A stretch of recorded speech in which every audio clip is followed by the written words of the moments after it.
Pada zaman batu, asalkan ada wanita yang menarik perhatian, mereka akan dipukul, lalu langsung diseret pulang dan dijadikan istri. Ini adalah metode merayu khas orang-orang primitif. Tidak peduli berapa usia pria itu. Selama bisa memukul dengan baik, tidak perlu khawatir untuk dapat istri. Meskipun sudah menikah berkali-kali sebelumnya juga tak masalah. Pria tua ini memiliki banyak istri dan anak. Ade adalah salah satu putranya. Sejak kecil, sifatnya lebih aneh. Cara pacarannya yang brutal ini sangat ditolak oleh suku itu. Tapi demi dia bisa cepat mendapatkan istri, ibunya tiap hari mengajarkannya mengayunkan tongkat. Tapi Ade sedikit keras kepala.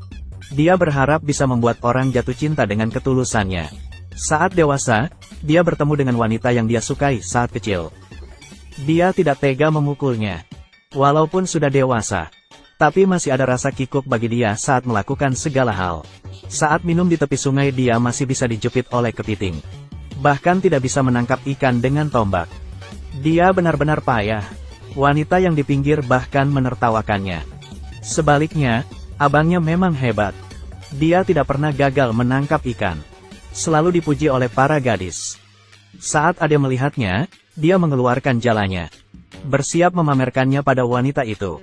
Tak disangka jala itu dirobek oleh abangnya yang kuat. Abangnya juga menertawakan penemuannya yang tak berguna. Masih lebih cepat pakai tombak. Ternyata abangnya adalah idola para gadis di sukunya. Tidak hanya kuat, tapi dia juga sebagai penerus masa depan sukunya. Dia adalah favorit semua gadis. Ade ingin memamerkan celana yang dia buat pada para gadis. Tapi dia malah dibuat pingsan.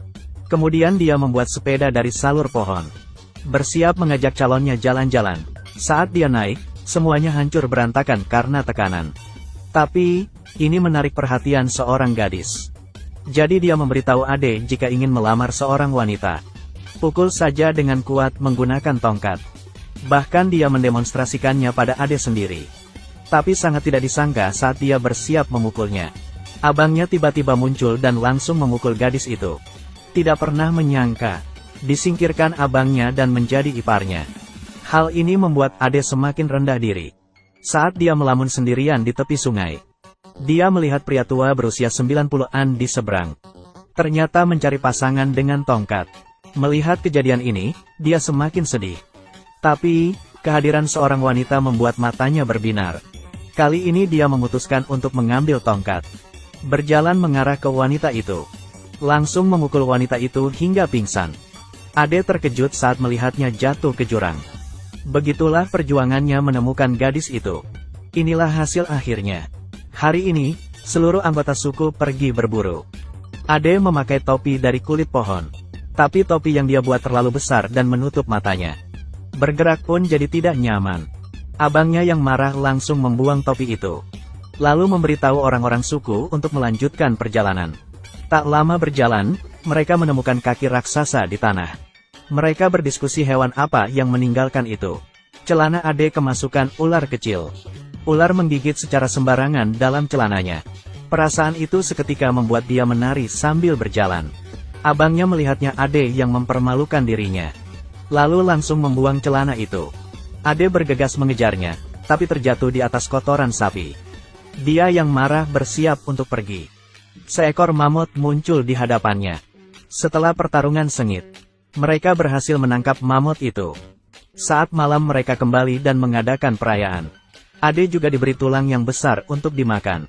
Kebetulan tulang yang sudah dimakan langsung dibuang. Anehnya, itu melumpuhkan pembunuh dari suku lawan. Mendengarnya mereka berlari mendekat. Mengira kalau dia dibunuh oleh Ade. Kepala suku sangat senang dan memujinya. Juga disukai oleh para gadis suku. Demi mengetahui tujuan pembunuh itu datang. Pembunuh itu dipaksa untuk mengaku. Tak diduga dia tidak mau bekerja sama. Tidak ada cara lain selain pakai cara lembut. Setelah beberapa jam menggelitiknya, pembunuh tidak bisa menahan diri dan mengatakannya. Ternyata itu persiapan untuk menyerang sukunya. Malam itu, Ade yang bertugas menjaga pembunuh itu. Tak disangka, pembunuh menggunakan sihir untuk mengendalikan tikus. Menggigit tali yang mengikat badannya. Dengan begini dia melarikan diri dalam pengawasan Ade. Dalam waktu singkat semua orang menyadarinya. Besoknya, demi melawan serangan dari pihak lawan, abangnya membawa semua orang untuk berlatih. Dalam perjalanan menuju tempat pelatihan, Ade berulah lagi. Orang lain berlatih memanjat gunung dengan tali. Ade justru membawa tangga dan patah saat baru dia naiki. Abangnya yang marah langsung menghancurkannya. Ketika di tempat melewati hambatan, Ade langsung berdiri dan menyeret hambatan itu pergi. Tidak lama kemudian, kedua suku bertemu di pantai. Pertempuran yang sengit pun dimulai.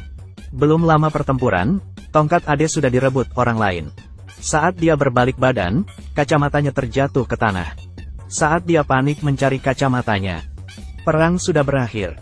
Bukan perang saja yang hilang tapi gadis cantik dari sukunya juga. Ade berencana menyelamatkannya dengan yang lain. Tak disangka mereka justru membereskan barangnya dan bersiap lari. Ade marah besar dan mulai mengutuki mereka. Orang-orang suku kesal dan mengusirnya pergi. Tidak ada pilihan lain, dia hanya bisa menyelamatkannya seorang diri. Di tengah jalan, tak disangka dia disergap. Dia dibawa pergi oleh suku yang semuanya wanita. Kepala suku memerintahkannya untuk tidak pergi. Harus memberi keturunan bagi suku itu. Sejak itu, Ade adalah satu-satunya pria dalam suku itu.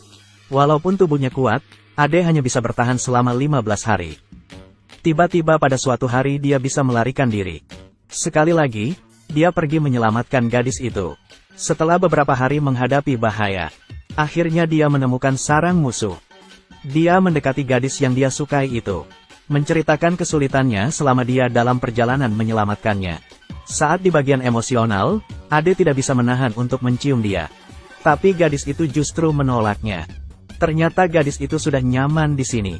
Dan suku ini sangat kaya, tidak perlu khawatir makan dan pakaian. Jadi dia bilang ke Ade dia tidak ingin kembali seperti dulu. Ade kira dia sedang disihir kepala suku di sini. Dia ingin membawa pulang paksa. Tak disangka gadis itu justru berteriak. Kepala suku memerintahkan orang untuk mengepungnya. Ade langsung melarikan diri. Para orang suku mengejarnya di belakang. Kebetulan, di perjalanan dia bertemu dengan suku wanita yang mencarinya. Dengan begini dua suku mengejarnya di belakang. Tidak lama setelah berlari dia ketemu lagi dengan sukunya sendiri. Dengan begini ada 3 suku yang mengejarnya. Ade hanya bisa terus berlari. Belum jauh berlari, dia sudah tak memiliki jalan keluar. Ade tanpa keraguan langsung melompat ke bawah. Beginilah akhir penderitaan Ade. Ratusan tahun telah dilalui staf pameran. Sekarang dia sedang menjelaskan cara hidup di zaman purba. Ada sudah menjadi sampel dan ditempatkan di museum. Orang-orang akan menganggapnya raja jika melihat patung itu.